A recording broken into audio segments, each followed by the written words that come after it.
Semangat pagi buat anak kami sekalian, salam sejahtera. Kiranya kita tetap dalam keadaan sehat selalu.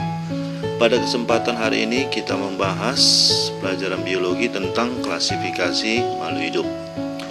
Adapun dalam klasifikasi makhluk hidup ini yang kita bicarakan adalah pengertiannya, dasar klasifikasi, sistem tata nama makhluk hidup, perkembangan klasifikasi makhluk hidup, serta identifikasi makhluk hidup.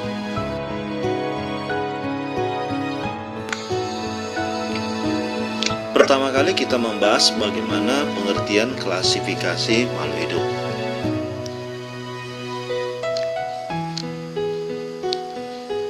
Pengelompokan makhluk hidup berdasarkan ciri-ciri tertentu yang dimilikinya. Inilah yang dikenal dengan cabang biologi mempelajari tentang klasifikasi, yaitu taksonomi. Hal ini dilakukan secara sistematis berdasarkan persamaan ciri-ciri sehingga terbentuk suatu kelompok dan selanjutnya akan terbentuk kelompok berikutnya. Manfaatnya menyederhanakan objek biologi sehingga mudah untuk dipelajari dan dapat mengetahui hubungan kekerabatan antar makhluk hidup. Berikutnya dasar klasifikasi. Dasar klasifikasi antara lain berdasarkan ciri-ciri fisik, morfologi, cara reproduksi, manfaat, ciri-ciri kromosom, kandungan gen dalam kromosom, serta kandungan zat biokimia. Dari dasar klasifikasi, sistem klasifikasi makhluk hidup dapat dibedakan. Yang pertama, klasifikasi alamiah, yang artinya klasifikasi berdasarkan persamaan sifat morfologinya. Inilah yang diungkapkan oleh Aristoteles, contohnya dunia hewan dan tumbuhan. Yang kedua, klasifikasi sistem buatan atau dikenal dengan istilah artifisial, dan ini berdasarkan manfaat. Contoh tanaman yang bisa dijadikan sebagai tanaman obat seperti jahe, kina, ginseng, dan lain-lain. Ada tanaman hias seperti mawar, melati, anggrek, dan lain-lain. Yang ketiga, klasifikasi sistem filogenik, yaitu klasifikasi yang berdasarkan jauh dekatnya hubungan kekerabatan antar makhluk hidup dari kesamaan ciri morfologi, struktur anatomi, fisiologis, dan etologi. Contohnya adalah pohon filogenik. Nah, sekarang perhatikan gambar, dan gambar ini menunjukkan seperti pohon. Jika kita amati dari bawah, yaitu chlorophyta, dan kemudian berkembang menjadi metazoa, lalu bercabang menjadi chlorophyta, lalu membentuk cabang lain menjadi protozoa, lalu berkembang menjadi platyhelminthes, akhirnya sampai ke arthropoda. Ini menunjukkan pohon filogenik yang mirip seperti pohon, dan ini merupakan gambaran perkembangan secara evolusi.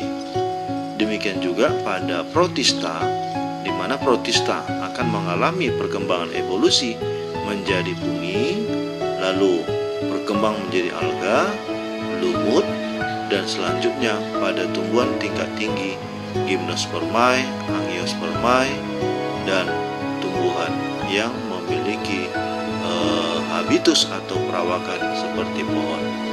Nah, inilah menggambarkan filogenik.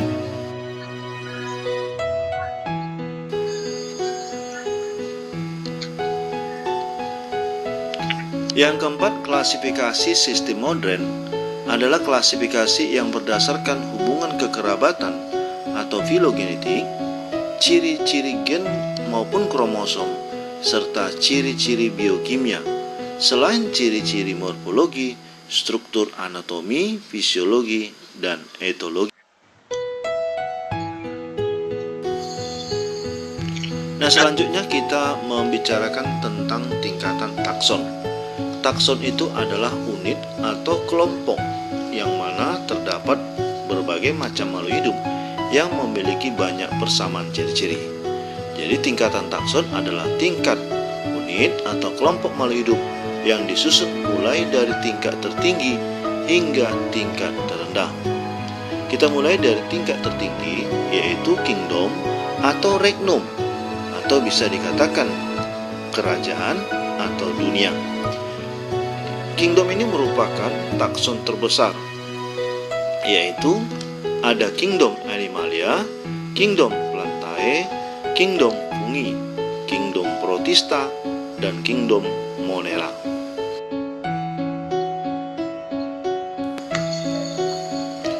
Yang kedua adalah phylum atau divisi. Phylum untuk istilah pada dunia hewan, divisi istilah pada dunia tumbuhan. Kingdom Animalia dipastikan terdiri dari beberapa phylum. Contoh, phylum Chordata, phylum Echinodermata, dan lain-lain. Kingdom Plantae terdiri dari beberapa divisi yang biasanya diakhiri dengan kata pita. Contoh, Bryophyta, Pteridophyta, Spermatophyta. Yang ketiga, klasis atau kelas. Dalam suatu phylum atau divisi dipastikan terdapat beberapa kelas. Nama kelas tumbuhan dengan akhiran yang berbeda-beda. Contohnya, Edoneae pada tumbuhan tertutup seperti Monocotyledonea. Opsida pada tumbuhan lumut, contohnya Hepaticopsida. Pisceae pada tumbuhan alga, contohnya Xanthophyceae. Yang keempat, ordo atau bangsa. Dalam suatu kelas juga memiliki beberapa ordo.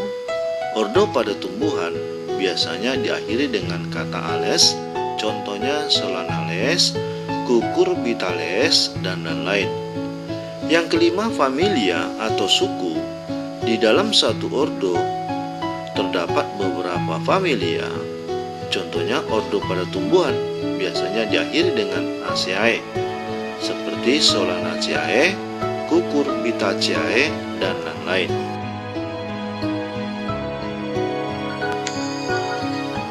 Yang keenam, genus atau marga. Dalam satu famili juga terdapat beberapa genus di mana penulisannya diawali dengan huruf besar, seperti pada famili Poaceae, genusnya adalah J yang artinya jagung. Genus Saccharum adalah tebu. Yang ketujuh, spesies atau jenis, di mana takson ini merupakan takson terendah dan paling banyak persamaan ciri-cirinya. Contoh, Carica papaya atau pepaya, Solanum tuberosum atau tomat.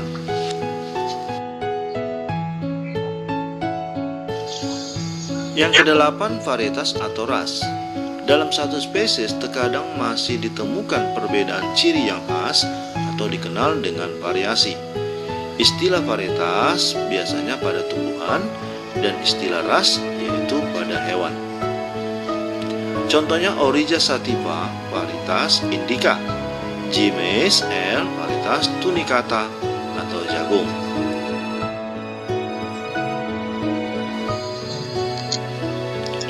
Nah, dari tingkat takson dapat kita simpulkan atau kita urutkan dari takson tertinggi sampai takson terendah, yaitu kingdom atau regnum, phylum atau divisi, kelas, ordo, famili, genus, spesies, varietas, maupun ras. Perhatikan tanda panah, semakin ke atas menunjukkan jumlah anggota takson semakin banyak. Tanda panah dari atas ke bawah menunjukkan kesamaan ciri-ciri semakin banyak. Demikianlah pembelajaran kita untuk klasifikasi makhluk hidup yang pertama.